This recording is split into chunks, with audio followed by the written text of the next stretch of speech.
Pop of the morning, everyone, and welcome to Popcorn Culture. As always, I am your one true host, Jazzy J, joined as usual by my brother, the one true co-host, Buzzy Benjamin B. Ben, how are you today? I'm just doing splendid. Well, sort of. Sort of? Sort of splendid. Sort of splendid?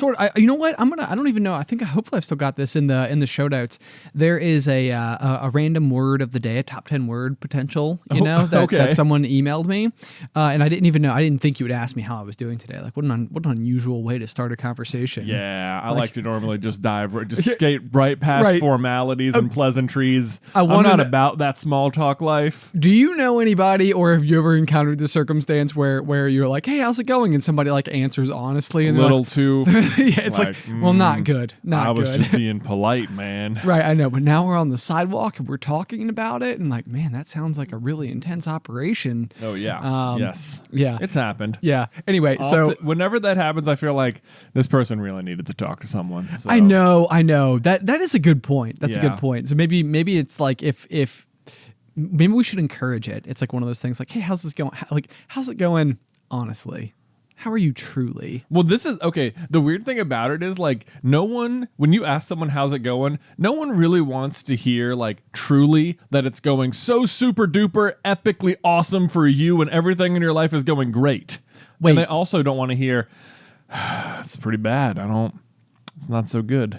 So are you telling me that from here and lately, whenever people are like, hey, Ben, how's it going? And I'm like, honestly, it's never been better. I'm at my absolute best, that like this is potentially damaging to the person who's asked. Have you been responding that way to people? Well, no. Okay. But I have. I feel like in the past. I feel like I've responded before. Actually, I've gone to the same person who cuts my hair for probably like 8 years now, I think. Yeah. If you ever go back to those early Super Carlin Brothers videos, you'll see like where I feel like it was always really funny on like the thumbnail screen on iMovie, like the export, like you could like see my hair grow out over and over and over again.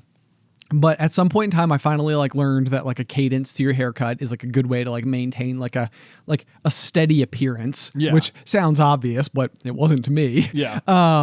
And I do sometimes I feel like I'll go in and it's like I go through every 3 weeks, and that must be the capacity in my life that something eventful enough happens that every time I go and see, her name is Christy. Yeah. Every time I see Christy, it's like, I got something else to tell you. I gotta tell you something. Here we go. Good thing I'm in the chair sitting down. Like, right. Well, we got stuff to discuss. Yeah. So possibly if you were to ask Christy, she'd be like, yeah, Ben has always just got something. He's just I mean, there's a difference between like having something to discuss and something happened and just like being forced to listen to someone else brag.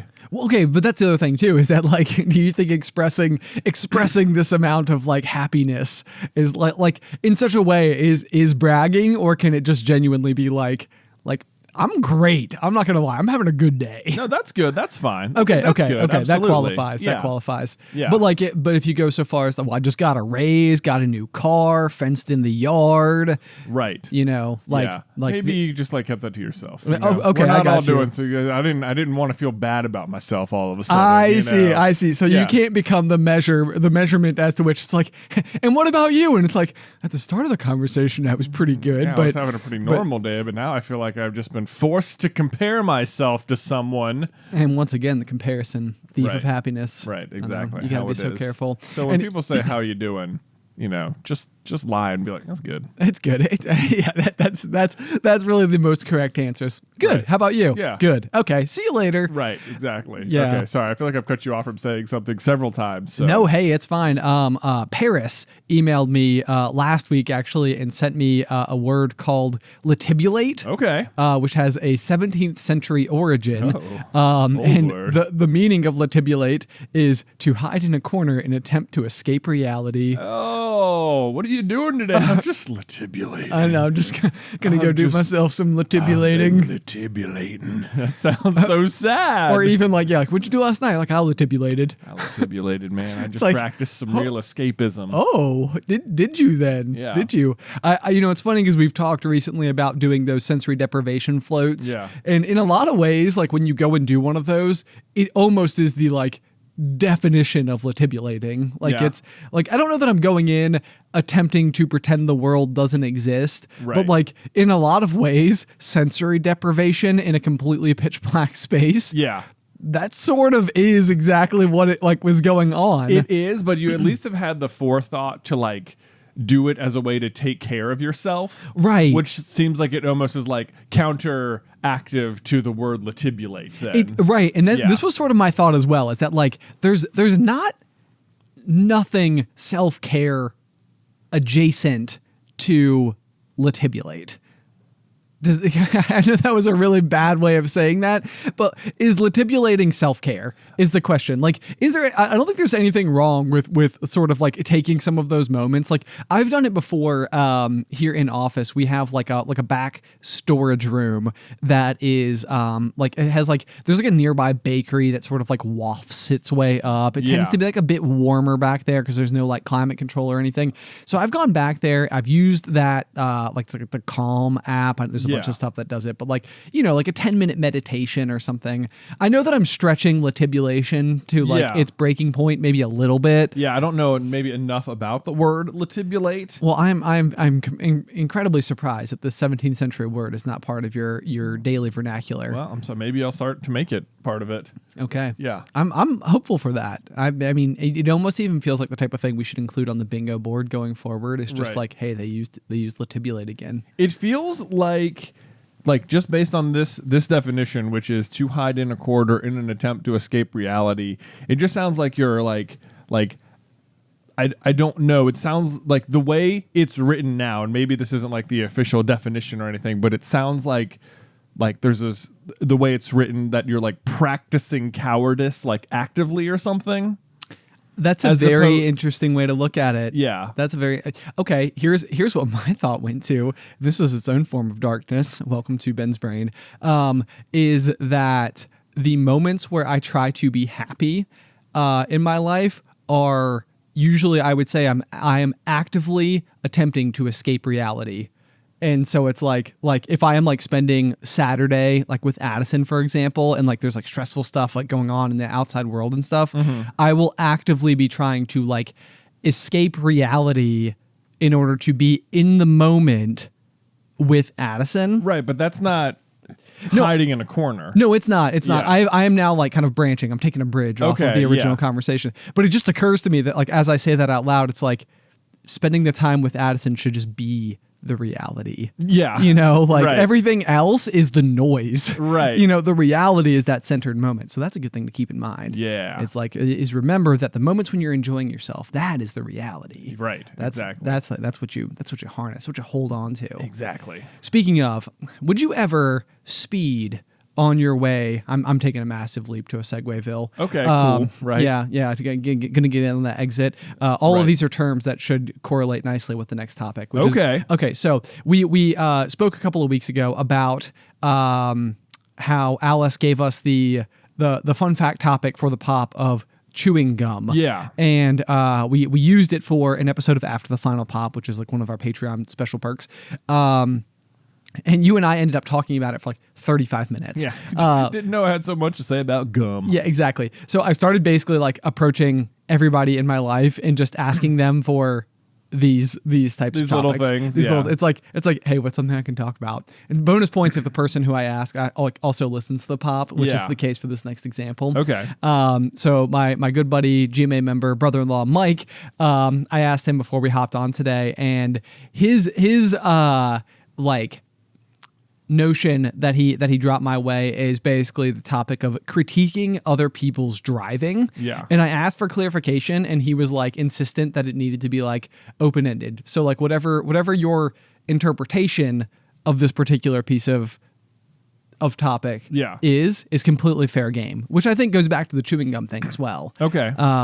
So my thing about it is that I live near a middle school. Right. And that means that very frequently, especially in the mornings, like when there are people who are parents who are taking their kids to school who are definitely late, will come just blitzing down my road in an effort to get to the school faster. Yeah. And this is always one of those things where it's like on a 25 mile an hour road, 37 miles an hour to the person standing and trying to get into their car is really fast. Is really fast, yeah. The difference, though, is that the amount of time saved by traveling 37 miles an hour and 25 miles an hour is so incredibly negligible. It is like, yeah, it's very not worth it. It's very not worth it. It's Right. like it's like one of these things where I think you and I have talked about this a little bit, but like I feel like when you turn 16, it's like the idea of like driving fast for some reason is like associated with like being cool. Right. And yeah. it's like there's this like pressure to drive fast, and then if you're not driving like over the speed limit, people are really going to notice, and not only will they be mad at you, but you'll be labeled as like not cool or something like that. It's possible all of that was in our heads. It is just very for what possible. It's worth. Yeah, but certainly something that like we've talked about before. So the reason that I brought it up, because this was always something, for one, I get very frustrated. This would be the way I would critique people is who are now speeding through like a pedestrian area or like a neighborhood, for example, in the name of getting somewhere, when I know the reason they're speeding is because they're late getting their child to school and they're like in a hurry and they're like, Right. you know, whatever. And I think the thing is that like if you were to like step back logically and do the math, which again, I know you're flustered, I know you're running late and somebody spilled Right. coffee on the way out the door, and now the kid's got a test in first period and the project is the glue fell apart or something like that. There's all these things happening. So you're probably Right. just not thinking logically is what it comes down to. But it is that math. And I think it's interesting because when I was in college, I lived in Radford, Virginia, and the aquarium store that I was managing was in Daleville, Virginia. And those are exits 109 and exits 150, respectively. And so that would mean that just interstate miles was 41 miles from my college exit to my store's exit. Right, and the speed limit is like 65. Right, exactly. For funsies, I'm going to call it 60 because it's easier math. Easier math. Okay. But so that means that in any given day, not counting the other miles that I was driving for the job itself and like off the exits and stuff like that, bare minimum, I was driving 82 miles a day. Right. And so all of a sudden you do start to like put this math to the test a little bit. Yeah. Because there is the fact that traveling 60 miles an hour, if you just think about that very logically, it means that in the course of 1 hour, you will travel 60 miles. Right, yeah. Every minute is a mile. Every minute is a mile, exactly. And so then, like, if you're on the interstate and you're like rushing or whatever, you're like trying to like make, like you're meeting somebody at the front door and you're like, man, okay, I'm trying to figure out like, will I get there in time or whatever. It's like, okay, if I go 70, like you're doing that math and it's like 70, that means that each minute is this much. So it's like 51 minutes will get me 60 miles is Right. like what that maths out to or whatever. And so it's like, okay, so there's like 9 minutes of additional time gained over the course Yeah, of the driving. of the driving. But the thing that I would point out is that like that is over a greater length of time on a straight shot highway, at an overall greater speed as well. And so, yeah, the thing that I critique about other people's driving is when they are just like very, very, very, very, well, in all cases, you really shouldn't speed, but very needlessly speeding. Yeah. Is like this road is like 0.4 of a mile long and you're going like 15 over. Oh my It's like, gosh. It's like I always have this immense amount of satisfaction when like there's a road that cuts through our slice of Virginia here that is, depending on where you are on it, either known as Franklin or Electric or 419. Yes. Depending on how far down you get the road or whatever.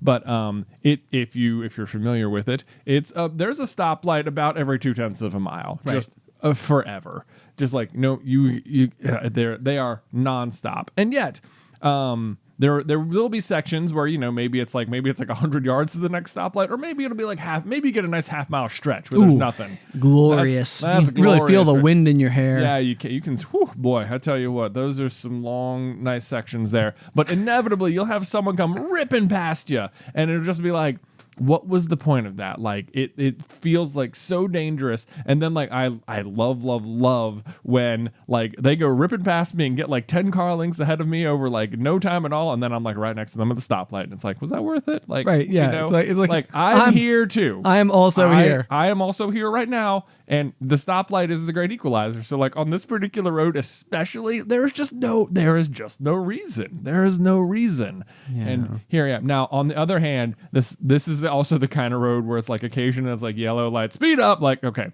now you've stopped, you've avoided coming to a complete stop, which Right. that does add up quickly. Sure. You know, I suppose, but not always. But Okay. you know, there are, I don't know, there's like those sort of things like, is it worth it to make it through the yellow light?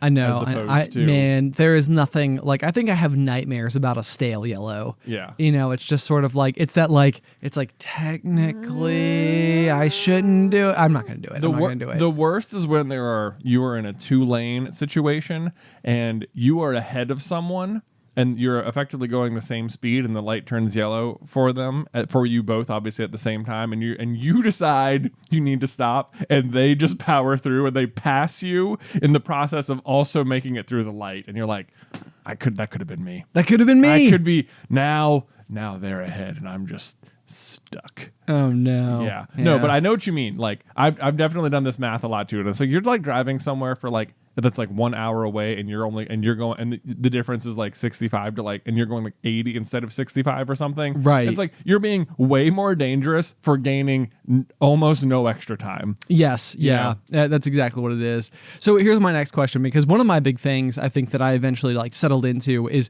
I use cruise control always all the time, the like best. Yeah, so like those 35 mile an hour zones, I'm like 35, 36, 37, set, done. Yeah. It's like I'm not doing anything. Yeah. It's like, you know, it's like the car has now decided its speed, This is and where we're going, and this is fine. Okay. Yeah. Does your car have adaptive cruise control? Mine does not. Oh no. man, mine does, and that is the best because you can set that to like, yeah, maybe like 5 over or something, and then it'll just like measure the car in front of you, and if they're slowing down, you'll slow down, and if they speed up, it'll speed up to the point you set it, and then it'll be like, this is as fast as we go. Yeah, it's incredibly handy. It's so That's handy. incredibly handy. It's so handy. Okay. Yeah, that's an interesting one. This is always one of those where I'm like, every single time I like change vehicles or like drive Alice's car or something like that, it's like I always have to figure out the cruise control function, like on the steering wheel, like the different buttons and everything, because it's never the same. Yeah. It's never just it's like never the same. Set speed. I feel like it's always like, well, you have to turn it on? Do you have to turn it off? It's a whole thing.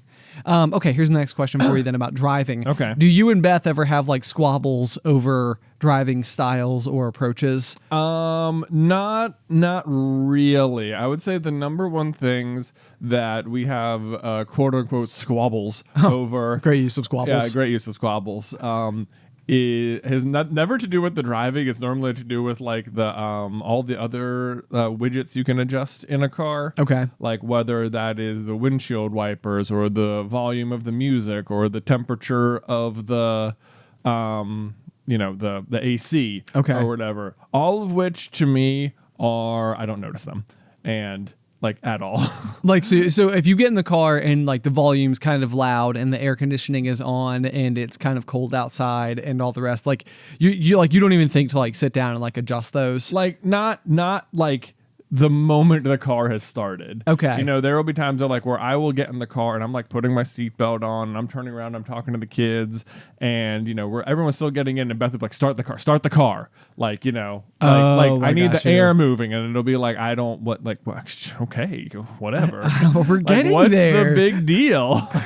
I'm sorry, but we're not moving yet. Is it also true that I do know this is true. It's a leading question, but you also do not mind getting into a car that is exceptionally hot. That is true. I know, like if it's been a warm day outside and you get in the car, and some people will be like, like I do enjoy that like sauna feeling in the car. Okay. I will say that the temperature makes no difference as to whether or not Beth cares that the car is on. Okay. It's just like she doesn't like stale air at all. So if it's not moving at all, then it just she needs it moving. I got you. I got you. So there's that. But then man, my pet peeve is when people comment on my windshield wiper speed or anything like that? Oh, I was trying to think. So this was one of the things that Mike prompted me with, was he was wondering whether or not there was anything I did that drives Alice crazy. Yeah. And I was like, I don't think so. She's even told me before that she likes driving in the car with me. And I was like, that's a good thing, right? However, I do think this is one. This is one. Like frequently if it has been like in Roanoke, I think is famous for this. Like I feel like one of the best articles of clothing to own in Roanoke, Virginia is a rain jacket, like not insulated, just water resistant jacket. Right. Because it does rain. It seems like a lot, but also we'll have lots of rains where it's like it'll be raining like hard, but then like you'll travel like 0.3 of a mile, and then it will be raining less hard. Yeah. And as a result, I'll usually like leave the wipers on like medium speed, so it's like weep whoop weep whoop weep whoop. Yeah. And then if it's just like a drizzle, and then you start to get like that squeaky noise where it's like yes. You know what I mean? Right. So she hates when I forget to turn off the wipers. That is exactly best pet peeve as well. Is that like if it was raining like 3 miles ago, and now it's raining less, or it's making like the squeaking sound, like the moment it starts making, I think you turn those wipers down. I'll just be like, I honestly didn't even notice it. Like it does not register to me at all. Right. Like you know, like sometimes it could have been raining yesterday, and I'll drive like 3 miles before I'm like, I should turn the windshield wipers off. You know, like they'll have just been going. Right. And I'm just like, it does not register to me, but no one, this is the weird thing I've encountered, like maybe this is clearly a me thing, because more than just Beth has commented on windshield wipers while I've been driving. Okay. I've noticed it before, but what is unanimous across all people is that they're pretty angry about it. Like, it's not called for. It's like, just tell me to turn it Tell off. me to turn it off. Oh my God, this would be so funny if you were like an Uber driver at any point in time, because I feel like you have so many complaints are like he leaves his wipers on. Like, I'm sorry, it was raining a couple days ago. What do you want me to do? There could be some residual mist. Yeah. Oh, the other thing about windshield wipers, that's another one where I feel like it's always a little bit different on every car. You know, like you can, like every car I've been in, like always has, like you can click it several forward to increase the speed, right? But then like there's also just like the independent slider to adjust the speed in between the speed. Yeah, this one I feel like took me forever, because I feel like there's like a slow, medium, high, and then there's almost like a variable. And the variable one is the one that's supposed to like fill in the gaps between each of the other speeds so that you have the ability to do that. But I'm also like, this is like what I always wonder, like when they're getting into like an X-Wing in Star Wars and you see them being like beep beep beep beep, you know, they're like pressing like the buttons like all overhead and like all these like switchies and stuff like that. I'm like, is any of those you just being like, oh, it's raining, like windshield windshield wipers, right? Perfectly calibrated windshield wipers. Yeah. You don't need windshield wipers in space. You want to think, who knows? Maybe there's space dust out there, man. Could be. But yeah, sometimes it almost feels like that's actually last week. I'm going to compare it to this as well, because we're playing Mario Kart. Yeah. And I was thinking the same thing. Like, you know, when you're playing Mario Kart, you know, like you're racing and you're pulling like the right trigger, and then like you're doing like your hop. Where do you hop with? Which button does hop? I think that's the right. Now I'm getting all my controls mixed up. Anyway, the point I'm trying to say is if you're dragging an item behind you, you also need to hold the left trigger down. Yeah. And so like at that point in time, it's like you're actively using like 4, 5, 6 buttons on the controller all at once. And I'm like, oh man, I'm in like advanced mode right now. Here we go. You know, it's like then to even like think to like directionalize like where I want my green shell that I'm carrying behind me to go. Right. You know, it's like, wow, that much more. You're really thinking now. Right. Must have a big brain in there. Big brain in there. Work at that Mario Kart. That's like using the slider switch on the windshield wiper is like, it's like, no. I'm gonna actually calibrate my speed to the exact correctness. Exactly. It's like I'm not using like the default slow, medium, fast. I'm using like the Yeah, I gotta get it just right. So it wipes it away at just the right moment. Right. This is another one. If you've ever driven with Mike, or maybe this is different now. This is based on like a time I rode with Mike 15 years ago. Yeah, I bet nothing's changed. I bet nothing's changed.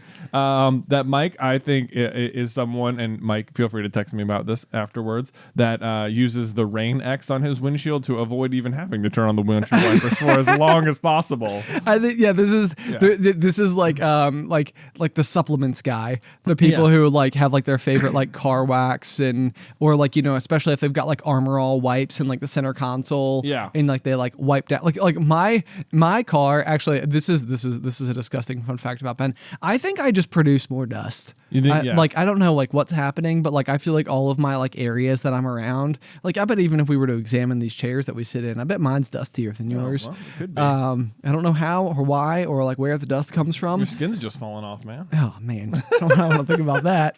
Or maybe I just replenish myself and it's a good thing. However, good spin. Nice recovery. Thanks. No, I was gonna say I feel like occasionally like you'll get into like the car with people who like not only do they have the like if I ever get like an air freshener for my car, I bought it once every 18 months. Like when I happen to go into like an Advanced Auto Parts and like buy one. Yeah. There are some people who I think always have like a freshly filled little gel pack there. Yeah. You know, in there over the air. I absolutely do not believe in air fresheners in cars. Not one bit. Not a one thing? bit. Okay. Not at. I don't. I think one. Yeah. I don't think they. I mean, not that they don't work. They will make your car smell.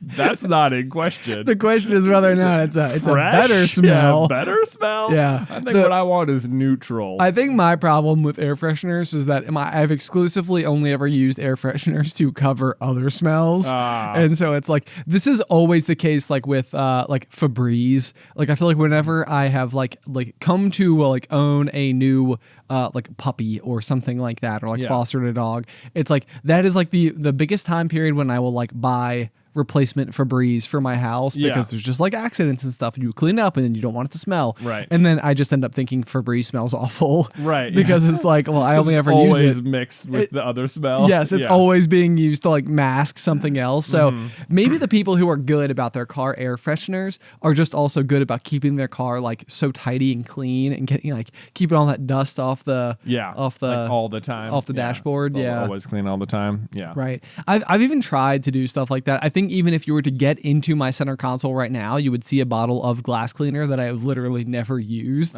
because until you brought it up, I completely forgot that it was there. Wow. I don't use my center console for anything. Like it has stuff in it. And all of those things are like, it's like literally going back to like a yearbook for me. Cause I'm like, I forgot about the time we went and saw that concert. Good times, good times. No, yeah, stuff like that. My center console I do use, but I think we've talked about this before. It's like my space where like I know the things that are in here, and it's like they are. Oh yeah, you have your nail trimmers in there. I have like my tweezers in there. I have my nail clippers in there, and I started trying to. I've got like a pair of gloves in there. Do you really? Yeah. Wow. Wait, you should do this one. Contact solution. Why? Ben, people on trips will forget the contact solution all the time. It has since I thought I was like, you know what's a good one? Contact solution. And I got it and I just put it in there, and there was literally a time since then where we've been driving somewhere and Beth was like, oh my God, my contacts, I can't get to my solution, or I forgot to put them in, or whatever. And you had I was like, guess what? Boom! I felt so good. Band-Aids, another good one to have in there. These are all really, really, really great suggestions. Yeah. And also you're just Johnny responsibility over there. I guess so. Who'd have thought? Yeah. So that was a good one. This was one I thought was going to be good that did not pan out at all. I was like, something I occasionally need, but don't frequently use is like chapstick. And I was like, I'll just throw a chapstick in here because I got an extra one. I think chapstick is one of those things that if you use chapstick, you are destined to always need chapstick. Like you're right about that for sure. It's just like one of those. It's one of those things. Yeah. Like actually, your wife Beth gave my wife Alice like a lip something not balm. It's like a peel. No, that is not right. Like a skin. No, there's got to be a word for it somehow, some way. Like a lip adhesive. like something you put on your lips at night to like try to make them more less chapped. Okay. to make them more or less chapped is what I'm going with. Okay. And I feel like for like the week following, it was like, I need chapstick. Yeah. It's like, no, it's like, yeah, for that one day they were super like moisturized, and now they're now you need chapstick. Now they've become chapped. Yeah. Well, yeah. So I don't use chapstick almost ever. I thought like every now and then maybe it's like really cold, or you have like a chapped lip situation, or maybe someone else has a chapped lip situation. Yeah. That you need. I thought this would be a good inclusion, but all that happened is that like several hot days eventually got the center console hot, and now it's just sort of like there's like some lip balm that like melted. Yeah. It's just like now everything's like a little bit like waxy, and I'm like, dang it. This is what I had a whole happens. ecosystem in here. No, I know. Well, here's the thing. Like, I would go back. Like, there was a guy we worked with several years ago, and I feel like he had like the cup holder gum and like the mount for his phone. You know, like on the thing. And did I say air fresheners? Yeah. Like, you know, always had like a air freshener. Car was always super tidy. Like, you know, just like everything was like where it was supposed to be. And I admired it. And so I was like, I'm gonna go get one of those phone holders for my windshield. And so I did, and it like had this like crazy strong like adhesive like rubber thing that, you know, like you stick it to the glass, and it's like, okay, this'll be like firm and on there and safe and everything. And eventually what happened was the phone and everything fell off. The adhesive was stuck on, and I couldn't get it off until it started to melt and just like go down the windshield like into like the front fence of the car. And I'm like, how has this backfired so aggressively? Bad. It's like the worst. You know, then there was another instance where I brought my car. Well, Alice got it for me for, I think, Valentine's Day one year, but it was taking my car to have it like professionally detailed, and the person who detailed it like sabotaged my car. Oh my God. Yes, like, you are right. Like, it was, I have no idea what this guy was doing, but he went through and like, if you were to ever like pull your door handle opener guy, there is like a piece of plastic that fits behind the door handle that like is just like a piece of molding so that you're not seeing like the inner bits of the car door or whatever. He removed everything from like any of those like little snapped into place things. If you were to like lower the like the little sunscreen, and there's usually like a mirror and a couple like little light bulbs. Yeah. There are like little covers on the light bulbs that he pried off in the process of attempting to clean my car. And now like literally everything, like the buttons, the switches, like anywhere one of these things existed, it was like he ripped them off, and now all of them are broken.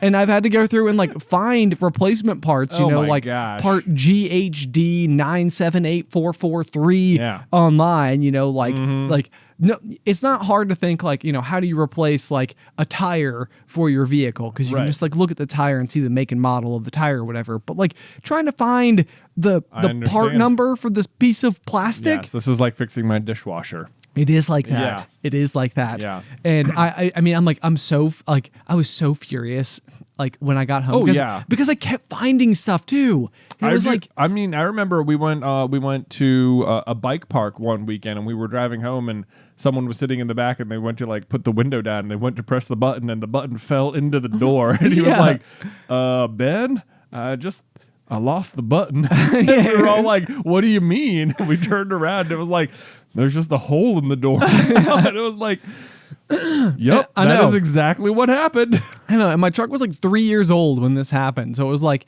it's like it was not an old. It still doesn't have 50,000 miles on it. Like, it's not an old vehicle, and it's like I was like, you like ransacked it. Like, I can't even imagine. Like, did you take all these things out and put them like in a dishwasher as like a means to like? Yeah, it sounds like someone really misunderstood their boss. It's like, we detail every single little piece of the car. And they were just like, it sounds like they told him that, and it's like, and you're on thin ice, bud. And they went in there like, okay, so I'm gonna get every single little, I guess every little piece, or I'm gonna get fired. And nobody can accuse me of not cleaning the light cover on the downfolded sun screen. Instead, he broke everything. He broke everything. Yeah. Oh my gosh, it's so frustrating. I keep finding new things, and I have to keep going and find. And like at this point in time, the replacement parts that I have done, which like, don't get me wrong, they're like $8-9 a piece or whatever, but there was like 20 of them. Yeah. So it's like at this point in time, I've literally spent more replacing everything that was broken during this detailing visit than the cost of the detailing in the first place. And your car's probably dirty again. And because of all is. the dust. Yeah, because of all the dust. Thanks. Thanks for bringing it back. Anyway, I feel like we could probably, it seems like a good time for a transition. Transition? All right, transition. Okay, Jay, I feel like I have not had a proper Wick of the Peak. I don't even know if that's true. I can never remember whether or not we have so many segments that we don't always do. It's true. Yeah, so it's difficult to keep track of. Anyway, though, I do have a Wick of the Peak. Though, Oh, you do? I do, in fact. Then grace us with it. That I would like to tell you about. So I have been watching a TV show on Prime. I think it's Prime Video. And it is called Clarkson Farms. And in case you are unaware, if you have never watched the original UK Top Gear, Jeremy Clarkson is sort of he is the host of the show. He's a rather cantankerous man. But he's also, he's like very funny. I feel like he has this like absolute just like, I don't even know how to describe it. Like his off the cuff humor, I think, is just unfailing. Like not that he like doesn't ever like cross lines and stuff like that. I think it's sort of like part of like who he is as a person or whatever. But I'm like, how do you keep thinking of stuff to say? Man, it's just like, practice. It's just apparently just a lifetime of being a presenter. Yeah. So it's I don't know, it's hilarious. But so his big thing typically is that he's on Top Gear and he would typically drive like very fast and cool cars, and like as he's driving, he'll sort of like give you like all of, like the backstory and stuff about it or whatever. But sometime in his life, he had actually purchased a farm in the UK. That is, I think it's like 1,000 acres. And sometime around 2019 decided that he was going to go and like live on the farm. Okay. And run it. And so it's like, and he started the TV show alongside it called Clarkson Farms. Okay. And it is like one of these things where it's a really, I think it's a really good show to watch, because I feel like it teaches you a lot about like the challenges that like farmers are regularly going through. So Yeah. I think it is like informative, but like in so many other ways, I feel like he's just doing a whole bunch of stuff that like, to me, just has like the ultimate appeal. Yeah. So like as I'm watching it, I'm like, he's just like, he goes out there and he buys like, of course, like his tractor that he buys is absolutely like over the top, gigantic. And Right. it's a Lamborghini brand tractor. Oh my gosh. Of course. Yeah. Well, Yeah. the Top Gear guy's got to have a Lamborghini tractor. Naturally, yeah. But like, he goes out there and like every episode he's got like some newfangled like pitch as to how he's going to like try to use the land to generate like more revenue for the farm. So it's very interesting because like he like ends up, because he's like falling through all of it like very backwards, he ends up teaching you a lot about some of the associated challenges like with doing certain things. But like there's like a spring on the farm and he like goes over and like will fill bottles of water like to sell as bottled water. Right. Like spring bottled water. Right. Bottled spring water. Right, bottled spring water, like, and like what challenges are associated with that. And it's like, turns out a whole bunch of them. Yeah. You probably can't just fill it up and sell it. Right. At some point in time, he tries to plant wasabi so that he can like sell it to like high-end restaurants like in London. Okay. And like wasabi is like a very like high yield like crop, so you don't need like a lot of it. So he plants it like in a riverbed, and it's like this like small little like sectional area or whatever. But like every single thing he does, he like buys sheep, he buys cows, he buys chickens, like, and everything he's doing along the way, I feel like is teaching. I basically want to become a farmer. Okay. Is pretty much what I'm getting at. Like, Okay. I feel like there's something very, very zen about the idea of just going out and just like, being in your tractor and just like sitting in there, like in the field all day, every day, and just like combing over it, raking it, planting seed. Right. There's all the attachments and everything. And it also feels like a particularly good segue for today's sponsor, actually. We have a sponsor. We do have a sponsor. What? It's so exciting because the sponsor themselves is they're fans of the pop, which is always really great. The company is called Farm Story Meats. Yeah. And as you are well aware, I like to smoke some meats at home. It's I'm something aware that of it, yeah. we've discussed here on the pop. You've given me considerable gripe in the past for calling my smoker an easy bake oven for adults. I have not. You have absolutely given me gripe over it. Because I call it an easy bake oven. I thought you were saying that I have called it an easy bake oven. Oh for no, adults. no. I would give you gripe for calling it that. Yeah. Give yourself more credit. This is Ben's biggest problem. Can't give himself credit for anything. Yeah. No, Anyway, I'll have to learn how to do that go someday. ahead. Anyway, so Farm Story Meats though is it's a really cool company, and I feel like it lined up so perfectly with me watching Clarkson Farms, because it is like it's a 2-person team. It is Ray and his wife who literally like run the whole thing, and basically like their whole like the Farm Story Meats concept is essentially like you should know where your food comes from. So like they're working with like small farms, like everything that they have on the farm is like antibiotic free. There's no added hormones. Everything's humanely raised.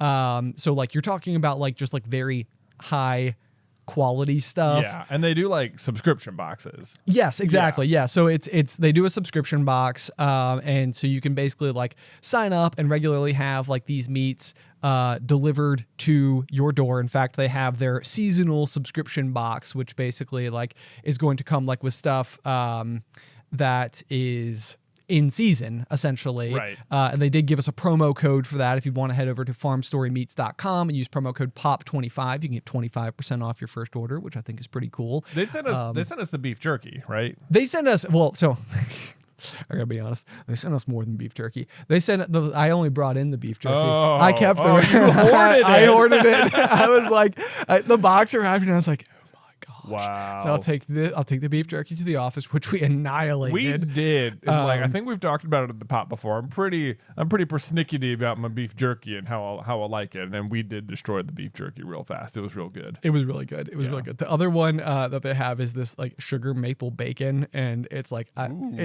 it is delectable. Yeah. It is so. You don't say. It is. Oh, you didn't bring that into the office. I'm so glad I have headphones on. My ears are like red as beets right now. I'm like, the truth comes out. I know. Mm-hmm. So then I also had like ribs and pork, all these things I have successfully smoked at home, and I don't even know how to describe it. Like I don't know if there's like a good like I don't know like what the science is, the differences or whatever, but like when you have like good meat, it is just different. Yeah. Like from like the standard store-bought stuff. So absolutely amazing. We're super grateful to Ray and Farm Story Meats for reaching out and sponsoring the show. Again, they do have a promo code for us. It is POP25 at farmstorymeats.com to get 25% off your first seasonal subscription box. The other just cool last like minute thing is that because it's such a small company, one of the things that they do with every box, and I love this, is they include like a handwritten note from so the you get owners. a note from Ray. You get a note from Ray. Right. Like not some other person, it's from Ray. Yeah. I'm going to write a note to Ray right now, which says, "Dear Ray, please send me a box of meat that I can not share with Ben." Yep. Seems like a good spot for a transition.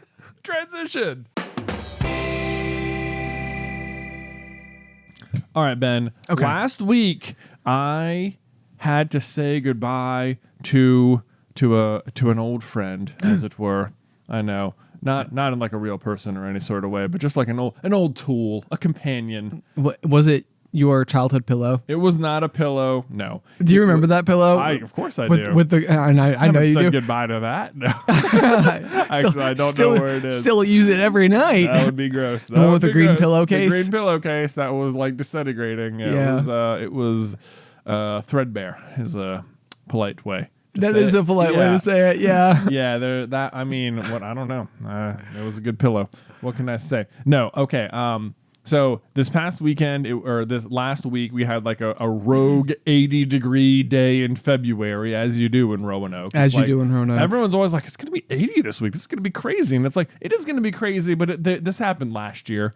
Like, that is true. Yeah, it is definitely one of those things where we have it go both ways. Like I know that there have been instances where like it snowed, like into April and stuff like that. And there's no doubt there's going to be a below freezing day in April. I'm waiting for it. Right, it's going to happen. Anyway, so this is our 80-degree day in February. Okay, and as a result, the kids all wanted to go outside and play, as you do, and I'm more than happy to let them out there and run around and do all that. For certain. We have one swing at our house that everyone wants to use. Oh man, stop. Okay.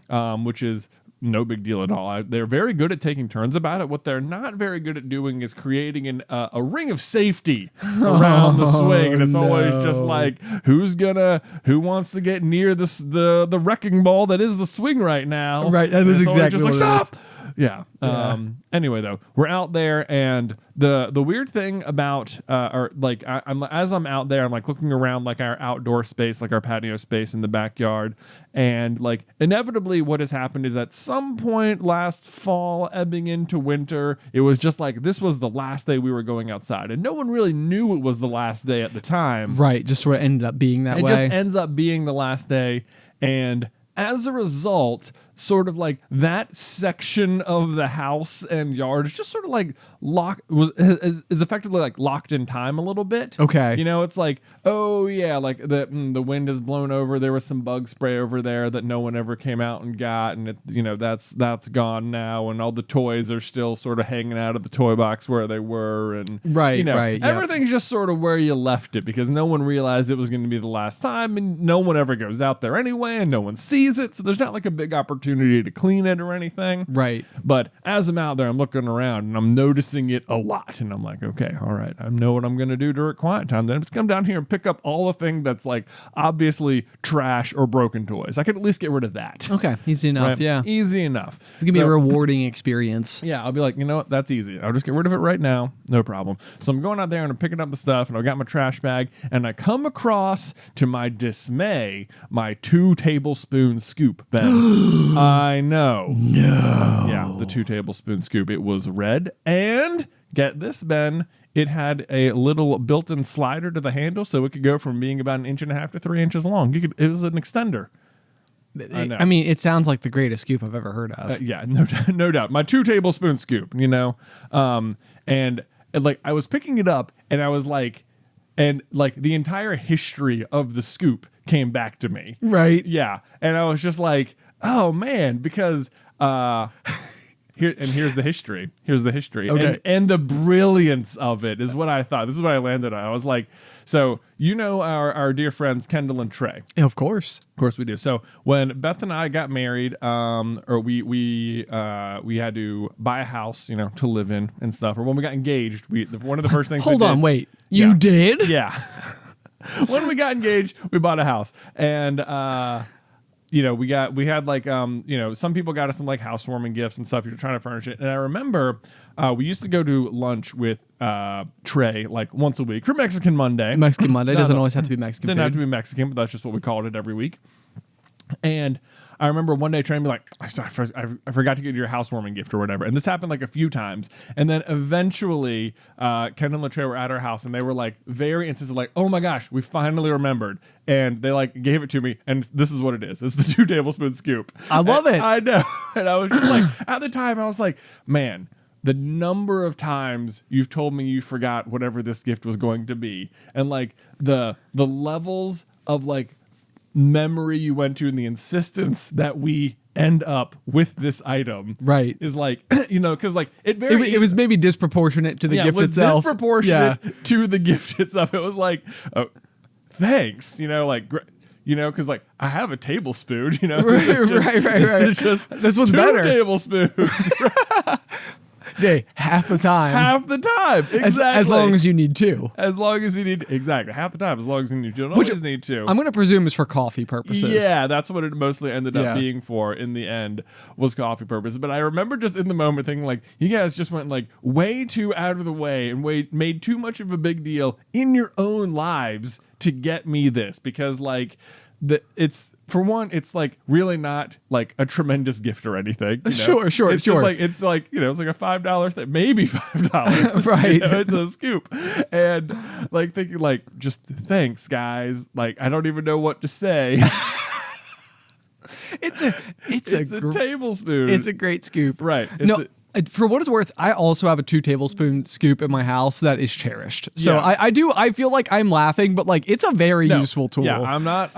Listen, by the time the story is over, you're gonna understand that I'm not making fun of this gift at all. Just in the moment, I was just like, I can't believe how much effort was put into this, and like making sure that, because you so easily could have been like, you know what, they bought the house 2 months ago. They didn't like have a party. They didn't even know we were going to get them the gift. Why don't we just keep the scoop? No one's going to know. Right. You know, like right. that could have happened. No one would have been harmed at all. You know? I know that, I don't want to interrupt too much for your story. I have had this happen before where I have bought somebody a gift and then we never saw them for the holidays and it sat like wrapped in my office for like months. Yeah. And finally I was like, this is just mine. It's like, I could use it. It's like, is this bad? So I have felt bad about that. Anyway, continue. Anyway, the brilliance of it was though that sure enough, this scoop started living in our drawer, and I discovered that in particular it was great for coffee. Right. Because for coffee, if you're making like a pot of like 8 or 12 cups or something, that would be like 8 or 12 tablescoops, and you have to scoop it out and count it every single time. And it's not precise, and it always tastes a little different. But this was easy. You could do 4 scoops for 8, you know. Wow. The time saving. And honestly, the container we kept the coffee in was in this like very tall, skinny, like pop cap type I know, like airtight container. Yep, I know. But so when it got to the bottom, the fact that it did extend, like the extra 1.5 inch was like very useful. It's like, hang on 1 second, don't mind me. Yeah.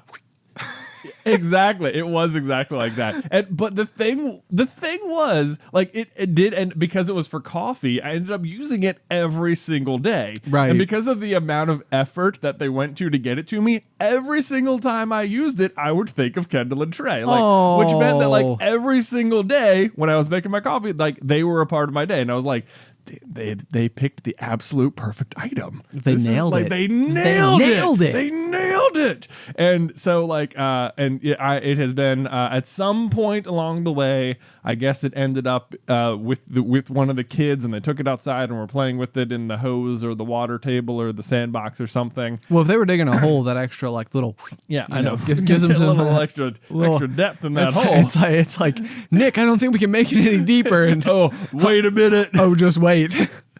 We got another inch. Yeah, exactly. But so I'm out there, and I discovered that the sun and the elements have definitely officially like broken it, and the handle is in pieces. And I was like, wow, this is like actually a bummer. That like I don't mind throwing away any broken toy any of the time. Just like, get it out of here, less clutter for me to deal with. Oh yeah, you know, whatever. And I like picked up the scoop, and I was like, this is a bummer. This is no good. Did you order a new one? I have not ordered a new one. I would love to know the scoop now. I'm over here because I have one at home, and I love my 2 tablespoon scoop for this exact same reason. Although I will say, when we did GoFest last year, we had ordered these, like we were making so much coffee because we were selling it at the event, and so we had these 5-pound bags of ground coffee, basically like roasted, ground, shipped. And then it was like, that way, like, it'd be super fresh, like when we serve it. Yeah. We didn't go through all of it, and it's been really great at home because I've just been going through the remnants of it. I feel like I've had like a seemingly unlimited supply of coffee, which has been amazing. Which is true anyway, because we already own the coffee company. This is true. However, it's like right here in hand. Yeah, like there it is. It's been amazing. But like one of the things that I did, like when I got it, for whatever reason, it was like, bigger bag, I want a bigger scoop. So I started using like my half cup measuring cup. Yeah. And that is 8 cups Yes, worth of it is. coffee. Yeah. So this is like my 2 tablespoon scoop, then like multiplied by 4. This has been exactly, I think, how I lost track of the 2 tablespoon scoop. Was I just like, I mathed it out and realized, like, if I just use a half cup and just do 1 scoop, that's exactly what I'm going for anyway. Yeah. So that did end up working out. Although I did have a bit of a snag on this recently. Okay. Where at some point I went to go grab a half scoop, and I just grabbed a 3rd scoop instead, and I didn't even think about, or I didn't look at the numbers. I just thought I had the right one, and then it was the one sitting next to the coffee. And again, every time I would grab it, I would just be like, "Yep, this is my half scoop." 'Cause I wouldn't look at it because this is the one next to the coffee. It's the half cup. Right. And I was just making weak coffee for like a month there. And What? I know. How? I mean, no wonder you were in a bad mood. I know. I remember this month. Yeah. It showed. Bad. Not no, good. That well, actually, so hilariously, my exact thing is that like I've been so happy with it because it's been like, oh my gosh, it's amazing. I go downstairs, I have a seemingly unlimited supply of coffee. I've got my pre-scoop ready, so boom bam, like one less step. I use like a reusable coffee filter, so it's like, just like I've got like my whole process down. It's very fast, and we were running out in one bag, and so we're switching to the other bag. But in the process, we have like one of those ice machines at home that makes like the crunchy ice, like the spheres, like I don't know, the Sonic ice. Sometimes people know it as. Yeah. It's like this like GE Opal ice machine thing. Okay. And Addie loves the ice. Nice. And so she's like constantly going and like, asking for ice and whatever from the machine. So Alice was like, hey, we emptied that bag. So she took my half cup scoop from my coffee bag and put it inside of the ice machine. Oh no. Where I could not find it. Wow. And I was like, I'm like turning the house upside down. Like otherwise, like it's part of like my baking essentials as well. And so I'm like, where did my scoop go? Where is it? Because it's not, and I leave it places on purpose, and it's not in any of those places, and I need it back. And finally, we figured out that I guess Addie had picked up the small ice scoop, taken it somewhere. It's lost in the house forever, probably. And so Allie then improvised and took my half cup scoop, and then it was just the whole thing. I was like off. I was similarly. I'm sure you noticed I was stressed for the past 10 days. Noticed. Yeah. What was our word from earlier? Latibulating. I was really needing to latibulate about it. Yeah. Mm-hmm. It's like I can't find my scoop, so. Yeah. Gonna go hide in the corner and attempt to escape reality. Right. No. No. I have to count this out with my 2 tablespoon scoop. Yeah. No good. It's gonna take forever. We're gonna count to 4. I can't do it. Can't do it. I'll tell you what. Sometimes, like, if you have to make like a coffee pot for like 12, and all you have is the tablespoon, though, it's like 12 is so many. It's so many, man. I feel like this is another one of those where whenever you're traveling, like I almost need my travel scoop as well. Like now this is like a big thing. Yeah, maybe I should put in a 2 tablespoon scoop in the center console. Maybe you should. Maybe I should. Oh my gosh. Actually, I will say this is another like one of those like Jonathan Carlin pro tips, but you taught me, I think on vacation last year, that you can use a paper towel as a coffee filter. Oh yeah. And when we were at Disney on our most recent trip, we had a coffee pot, and I will say like one of my like things that I was very excited about like where we were staying, this resort, is they have full-size coffee pots, because otherwise, whenever you go to a hotel room and they have the coffee pots that are like, they're like a Keurig, but they're not a Keurig. Yeah. They're like, it's like a little sealed like a disc or something. Yeah. And you drop, it's like, it makes the worst coffee in the it's so world. bad. They don't want you to make good coffee in the room because they want you to go downstairs and buy the coffee. Where they sell, especially at Disney, it's like I don't know who or the what like Joffrey's. Joffrey's coffee is. It's So like the bad. Disney coffee, and it's like, how is there not a better coffee? Like there must be. It's like everything at Disney is great. It's because they have to make so much of it is the problem. They have like the it's like a Folgers problem. It's like I'm sure they'd love to give you better coffee, but they just need too much of it. Maybe they have to have mass produced coffee. Yeah, maybe that's exactly what it is. But it's just like, it's like one of those things that like I literally packed in my checked suitcase Carlin Brothers coffee Nice. to bring down to Disney. And then I got down there and they didn't have any coffee filters. And I was like,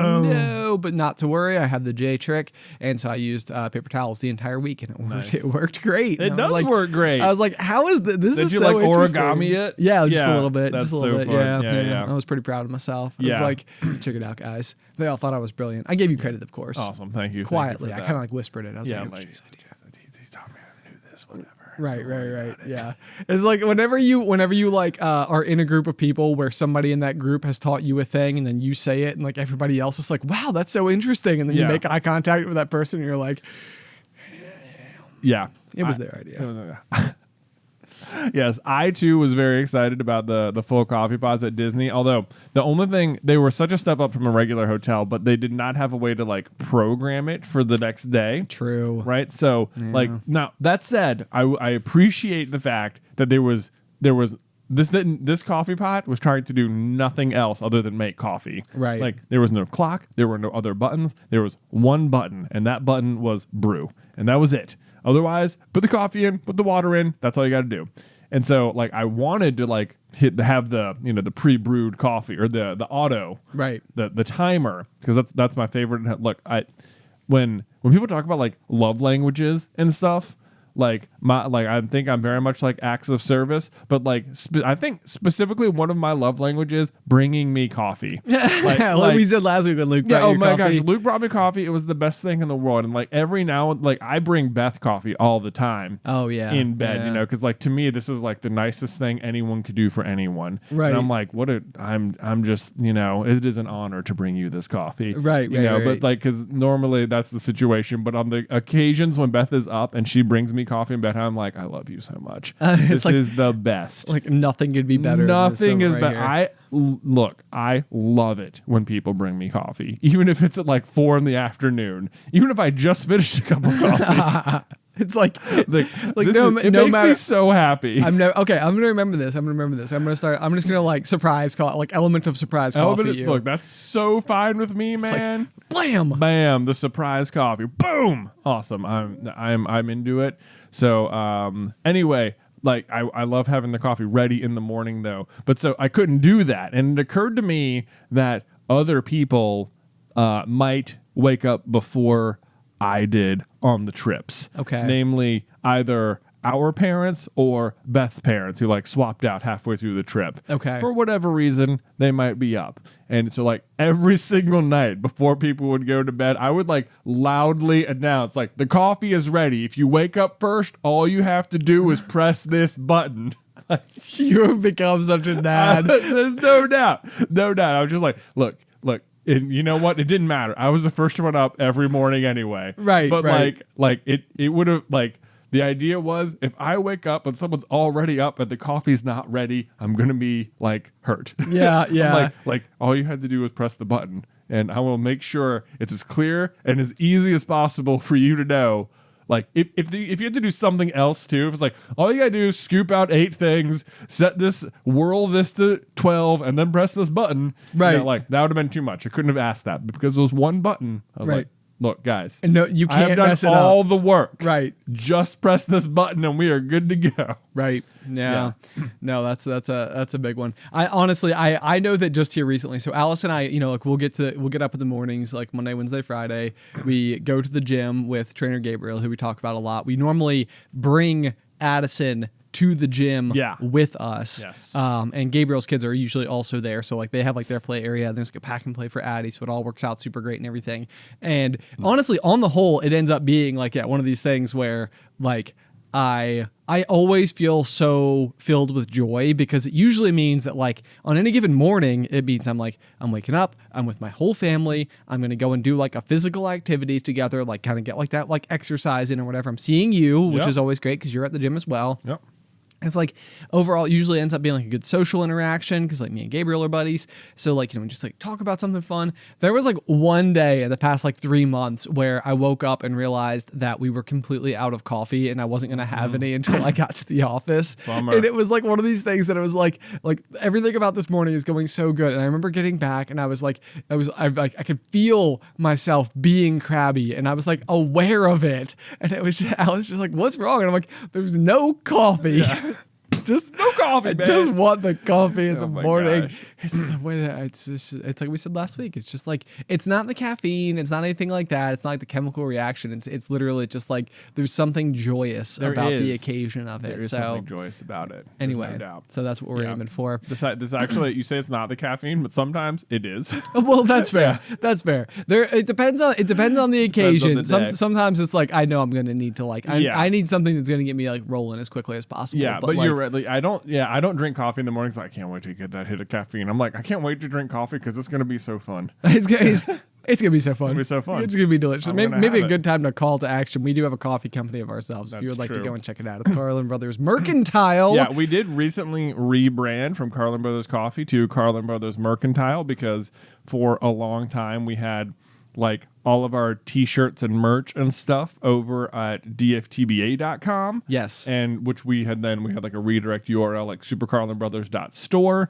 And then we also had Carlin Brothers Coffee, which obviously sold the coffee and like chocolate and candles, but then it's like expanded into such a wide range of things that we sell there. It was like that included t-shirts. So it was like, no, do you want the mugs from over here or do you want the shirts from over here? Do you want it was very confusing. So we have brought it all now under one roof, which is Carlin Brothers Mercantile. All of our merch, all of our coffee, one place. Which, by the way, I feel like it came at like the most absolutely amazing time. So we have like our calls like with our coffee partners and everybody, and I thought this was so interesting because we switched over to like the new name, the Mercantile, and for the first time in the history of the company, coffee was dethroned as the top selling product in exchange for our Royal candle line that we have going on. One of which, if you're watching, we have burning right here in between us right now. Yes. So this has been like one of the most fun, just like branding and like, you know, like creative energy projects that we've done. But for the entire year of 2023, every single month, we have a different